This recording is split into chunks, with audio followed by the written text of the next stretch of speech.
All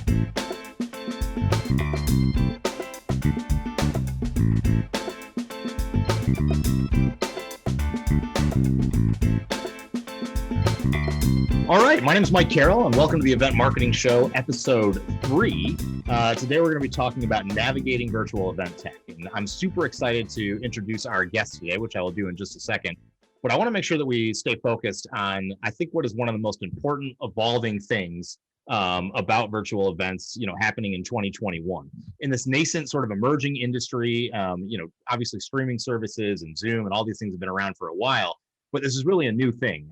Paradigms have shifted. And when our guest and I were speaking previously, we talked about the fact that a lot of people are still trying to plan for the future, but the future is really now. So that's what we're here to talk about today, to help you navigate which virtual event tech to pick for your upcoming event, how to decide on what the best features are, what's important, all that great stuff. So without further ado, I'd like to introduce Corinne, who is the founder of Detroit Production House, a full-service event management and production agency here in Detroit. And I'm super excited to meet her so she can tell you all about what she does and give you some of the best tips that you need to choose the right tools for you for your next event. So without any further ado, here's Corinne. Corinne, welcome. Hi, thank you for having me, Mike. I'm happy to be here and talk about this topic. For the last 10 months, I've probably spent all of those 10 months researching event tech, these virtual platforms, what are their capabilities, what's best for a different event format. So I'm happy to share my knowledge because, as we all know, the event industry has been a little slow. So I threw myself into learning that skill. It's certainly not new to me. I've been using registration platforms and event platforms, just not in a presentation or production from a production standpoint, but definitely familiar with the way they work and the right questions to ask. So awesome. Well, let's hold on one second. Let's start there because I realized I didn't tell anybody your last name when I did the introduction. Yeah. So why don't you tell us again, who you are and tell us more about Detroit Production House. Because I feel like these types of agencies have kind of been around, but their role is fundamentally changing. So not only in addition to people like looking for new virtual event tech, there are new service-based businesses that kind of help you produce these types of events. So I'd love to hear, or you tell our audience a little bit more about what Detroit Production House is, what you guys do, and how it all started. Yeah, so my background is in the agency world. I was at a global agency for several years. I went independent in August of 2018 to focus more on local Detroit events, producing signature Detroit events, and working with partners to do that are around the area, both corporate and then through advisory boards. We do full service event production from strategy and design through on-site management, any post-event follow-up or reporting. So really anything in the event world, but aside from my passion for events, I do have a passion for technology. What kind of platforms are best so that we can be efficient and effective with our internal operations, but as well as our communication with clients, and really just trying to make that experience from the client side and internally as seamless and easy as possible, so we don't waste time on those sort of administrative roles. So technology is a huge part of how we operate, but also how we produce events today. So awesome. So you and I had the chance to catch up yesterday and kind of talk about, we had sort of a longer conversation, which we're trying to consolidate for our audience here. But I wanted to start off with, an idea that you and I were kind of banting back and forth about. People are still trying to sort of plan for the future. Obviously what's happened over the last year, with the pandemic and everything else has kind of thrust us into, as you put it, the future is now. There's no more planning for it. It's only that people are actually doing things, and they're sort of throwing, as we say in our description for the episode, spaghetti up against the wall, seeing what sticks and what works. And so what I kind of wanted to start with is a question for you, for our audience, which is just ask a simple one. How do you start even to understand what your virtual event is going to look like? And then how do you make decisions based on what features are the most important versus those that you don't need to pay attention to? right? So I think the most important thing is to not try to recreate the live event, right? So Sure. I know there's a lot of conversations around that, and I've read a lot of articles from event professionals or event publications that say, how are we bringing the live event experience to the virtual world? And it is not trying to duplicate that. So I think that's kind of what started happening at the beginning of. What do you see as like the biggest mistake? Like, what's the one thing that people are trying to pull in from the physical world into the virtual world that like is just not matching up, right? It's creating this sort of like, I don't know, this huge disconnect. I see it all the time too, by the way. So I'm super curious what you think that is. So I think that the virtual this I probably there are probably a lot of professionals who would disagree with me. The virtual world in which you're an avatar and you're wandering around an expo, and I Sure. get that there are a lot of sponsorship and branding opportunities in that environment, but there are a lot of sponsorship and brand opportunities available in other ways. I'm not really that into myself, and none of my clients have done this at all in the past year of creating this expo world where you're going up escalators or you're going into rooms. I think we're looking for a more structured format, so you would have things planned for them instead of say, here, go wander, right? Right. So we want to make sure that there's a time, limits, there's schedules, but that we're also being considerate of people's time, because they're sitting on these calls all day. They're on webinars and in Zoom meetings, and the last thing they want to do is wander around looking for the content that they're interested in. Even if the conference or whatever they're participating in is in their industry, I think it's still, we need to make sure we're just giving it to them, that content, and then the opportunities to network, which there are a lot of ways to do that other than having people pop in and out of rooms, especially for larger conferences. I think maybe a small leadership meeting where you might have 12 people, they could mix around, they all know each other. But an environment where nobody knows each other, I just think it's I don't know, I think it's a little awkward. So we've stayed away from that. I know there are people doing that, there are platforms doing that, but I think there are better opportunities elsewhere. So when what you're saying is that the common things that I think where people are making mistakes is it's almost a, how do you put it? You and I were kind of talking about it's a behavior thing, right? Is that people are trying to imprint physical in-person behavior into a digital universe, and it's not how people consume digital content like they would in person. I suppose my next question would be, as we leave behind this sort of like the physical element of a conference, I think, what we just talked about is some of the things that you don't want to do, that you want to be more planned out, that you want more, you want more of the event itself to have a tighter timeline and more direction for attendees. But what are the advantages that you see? And then we're going to get back to this tech question real quick, but what are the advantages that you see for people that they didn't have, you know what I mean, in the physical space? Like you and I go to conferences all the time, and I find way more advantage to the digital experience than I do the physical experience for a lot of different reasons. But I'm curious, as an event manager or an event professional, by the way, like what are the advantages that people should be looking to take it, to pursue, that are in the visual space that have not existed before? Yeah, well, I think that this technology has been here, right? It's not really that new.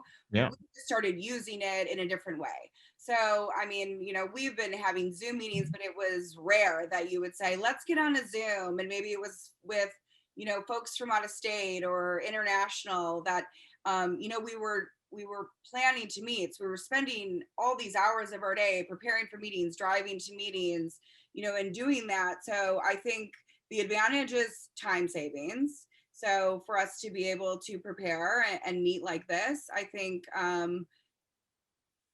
that it's great in most scenarios, especially for getting people together. I think, sorry, you might gonna have to edit this because I forgot what.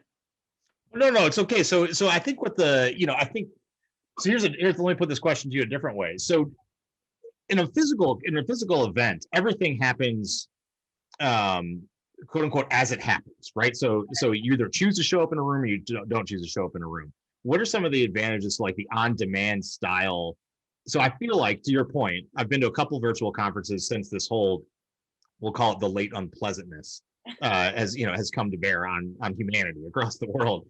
And they set up a day, and it's like they expect you to sit there for 6 hours, in which you're already on Zoom calls all day.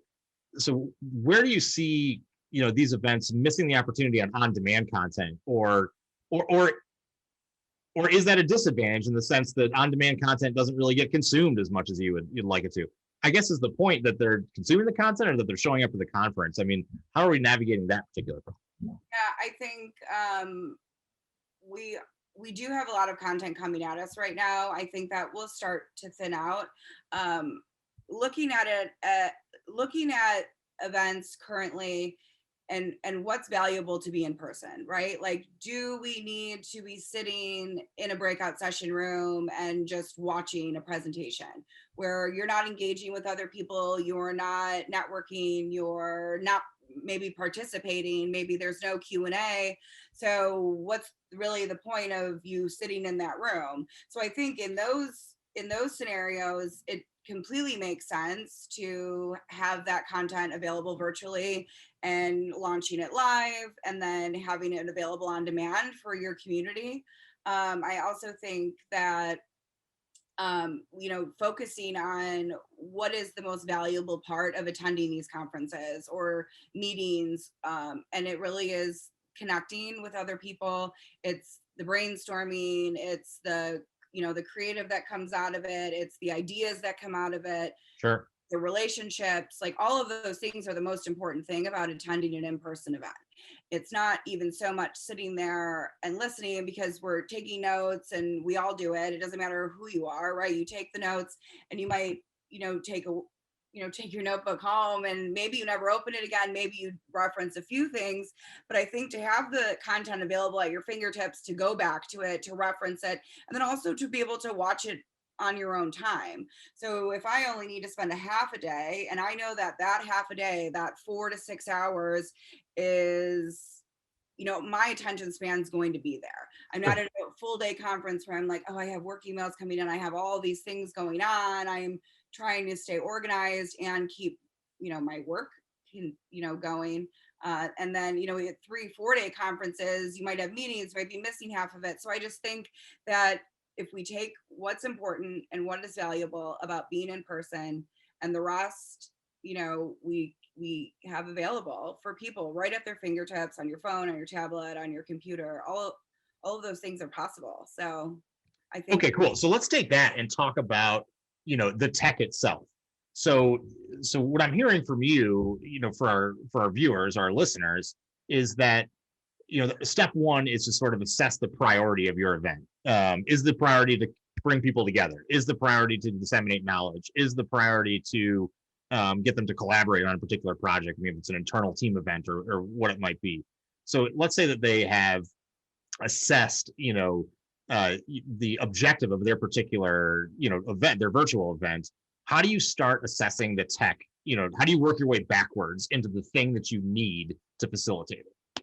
Right. So I think first considering who your audience is, your demographic, what they could be comfortable or familiar with, how much teaching might you have to do to get them on board for a virtual component.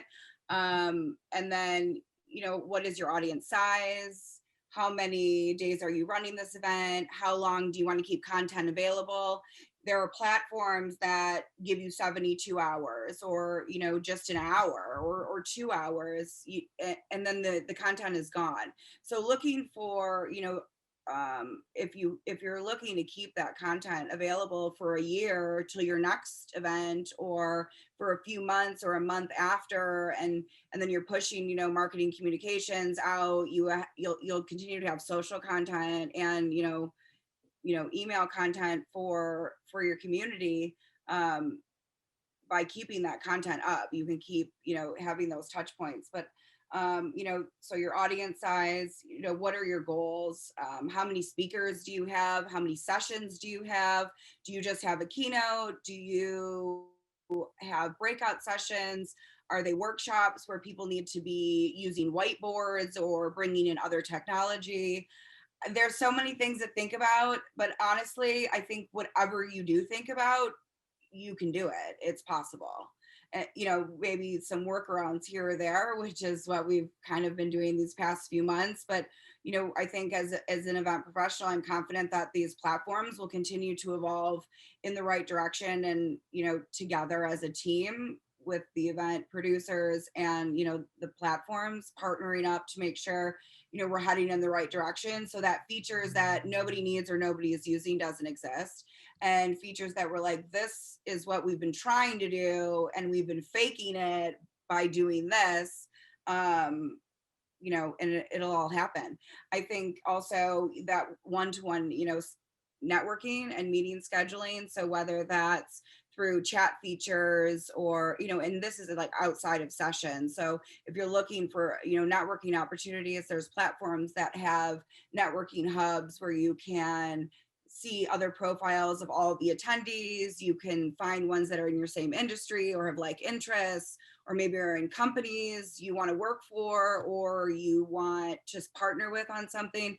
You can see everyone's information and reach out to them directly instead of, and they're there open to that community as well because they're an attendee. So it's not like you're messaging someone on LinkedIn blindly and you're like, hey, are you interested in talking to me?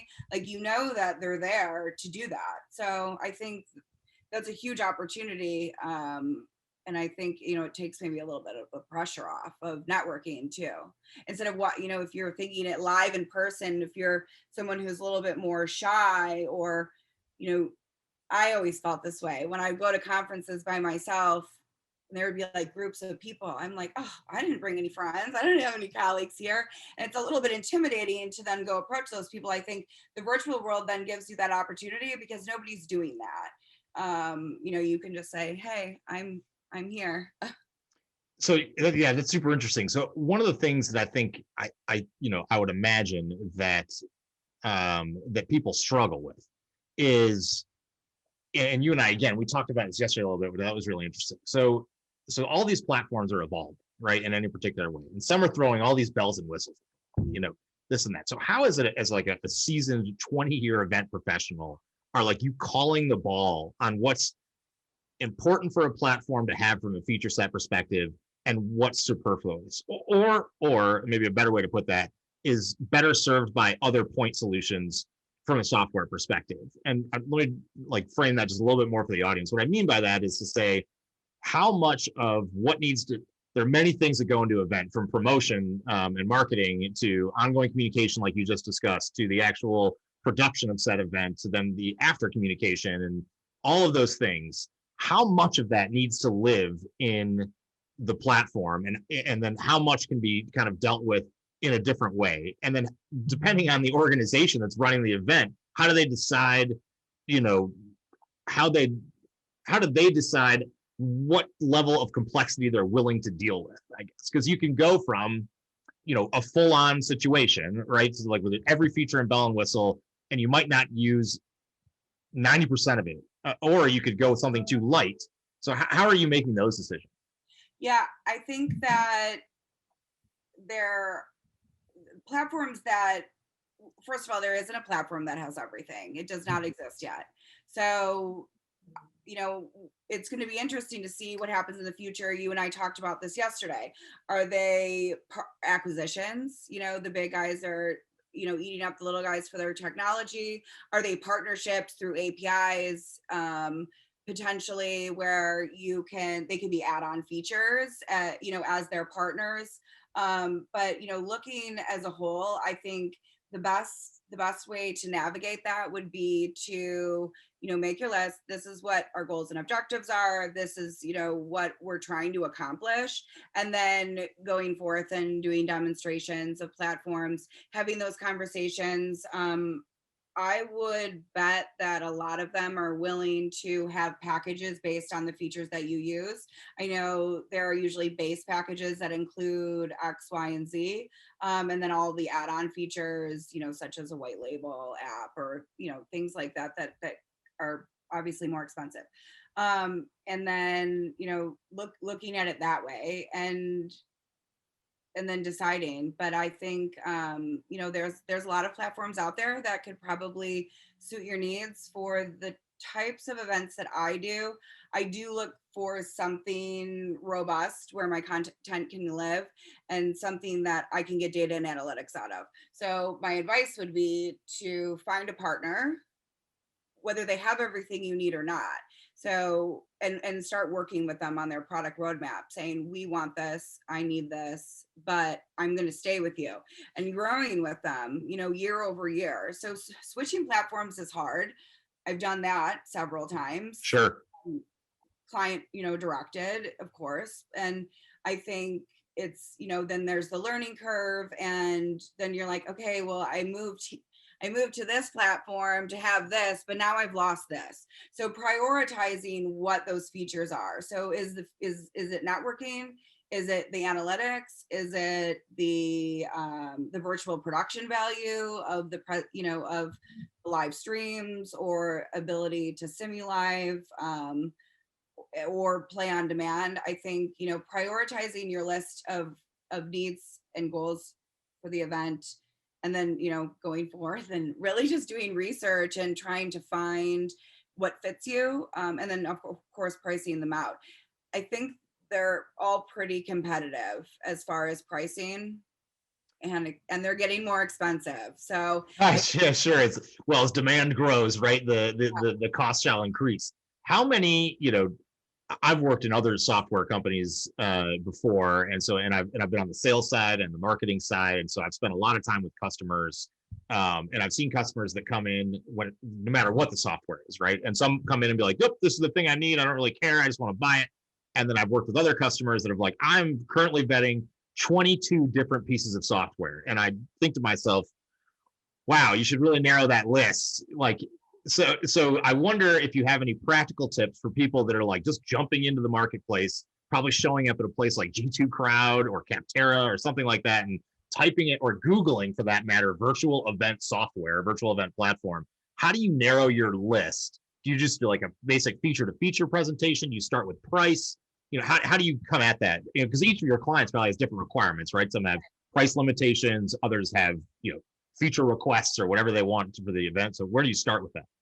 Yeah, I would start really by subscribing to event publications, participating in conversations like this, or watching webinars like this, trying to see what what are other people doing and what's their feedback on it. So I would probably never go blindly to a company that I found on Google without knowing someone else who's used it or recommended it. But that's not to say that we haven't, to look for a feature we needed.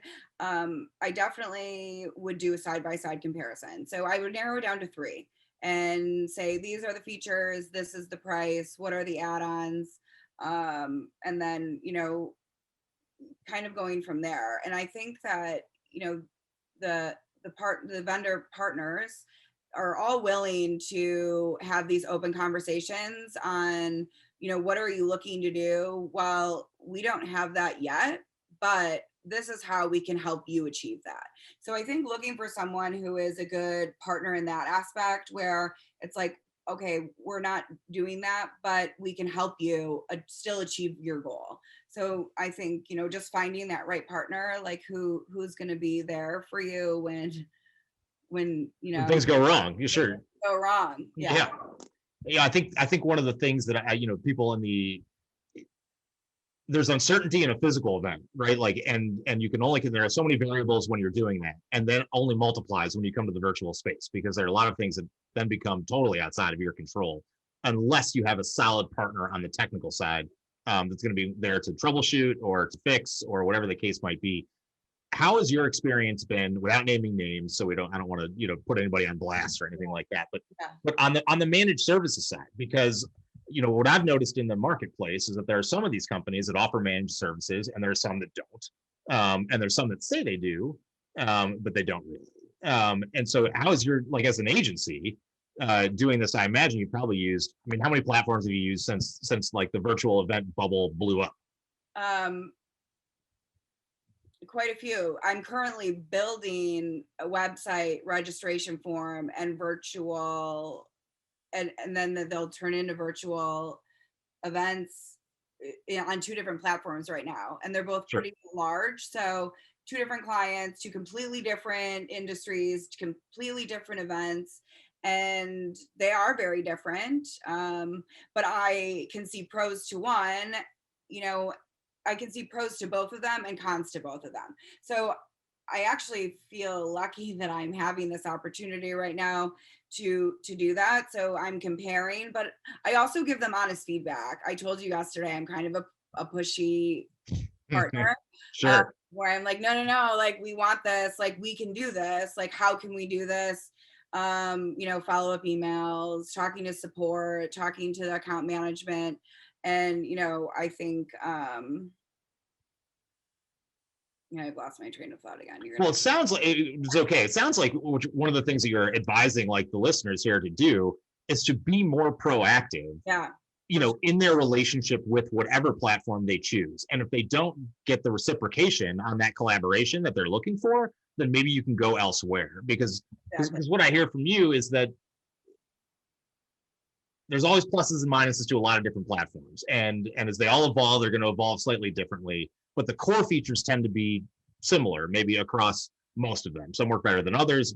Of course, there are qualitative differences between platforms, which is usually reflected in the price you're paying.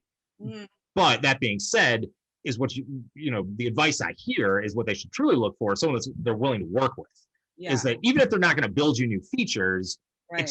there's a relationship there that exists, because there's a lot on the line for the event. I think that's a really solid piece of advice for people, which is Yeah, I definitely think being active, not just saying, or getting their list of features and saying, and turning to whoever you're working with and saying, okay, well, this is all we can do. No, I think you can still have those conversations, because there could be APIs that could help you achieve that. There could be other, a smaller platform that might do something more specialized that you can also bring into that event. It's not unheard of to use two platforms for an event, one for your session content and one for your networking events. sure. Because they're at two different times a day. If you did an evening network event and you have things during the day, and the content lives there for as long as you want it to. So going back to what's important is those, like making sure that we're providing an experience and giving people these opportunities. And I think that letting them choose and what they're going to participate in. Awesome. Okay, well, we're almost at the end of our time here, so I want to end today's episode in two different ways. One, I'm going to put you on the spot and say that if our listeners have, like, direct questions, would you be willing to answer them in perhaps a different forum or in the SpotMe space? Or you would? Okay, awesome. Oh, So we might do a follow-up Q&A or something like that, which I think would be really excellent. Because again, having sold software before and worked with so many different companies, the rubber really meets the road when you have, like, my company's doing XYZ and I have this particular question. And I think that would be an amazing thing for them to have that opportunity. So I guess I just totally volunteered you for something, whether you said No, yes or no. hey, I am the type of person who will tell you everything I know. I'm not a business person who's like, I'm keeping things to myself. There's no reason to do that. We're all in this together. We've Sure. done that for so long but we really are as partners in the event industry. We have to create what's happening now together, and we're shaping what's going to happen in years to come, and who knows what that's going to be. So we have to do that together for sure, and for to get other event professionals on board with, we need to start talking about what we want and what we're going to do, instead of trying to fit things into a box, is also not how I work. So Okay, cool. And then the last thing is tell our audience where they can find you, where they can find Detroit Production House, where they can learn more about what you guys are doing. And then the attached to that is I'd love to know who you're paying attention to in the event management and production space that like you find inspiring. Oh, I know that's always a tough one. that is a tough one. I have really my former colleagues. We have a great relationship. We keep in touch. We share links to platforms or articles or a new cool promo item, ideas for evening events, venues. We share all of those things. So I think building yourself a network of other event professionals that are at different companies or are doing different things, different types of events is how I kind of stay in the loop and in the know on what's trending, or are we going to start this trend? We'll come up with like crazy ideas. So those are my people, 100%.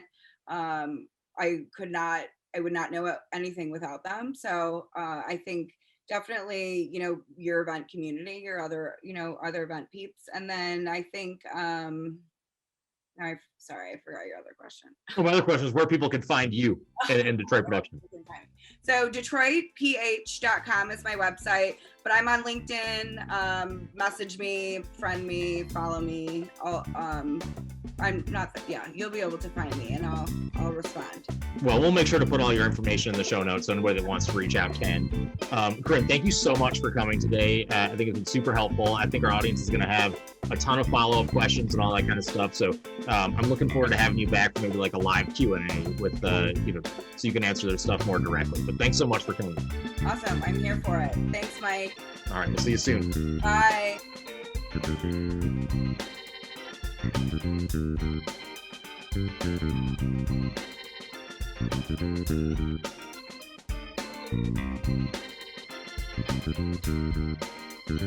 you.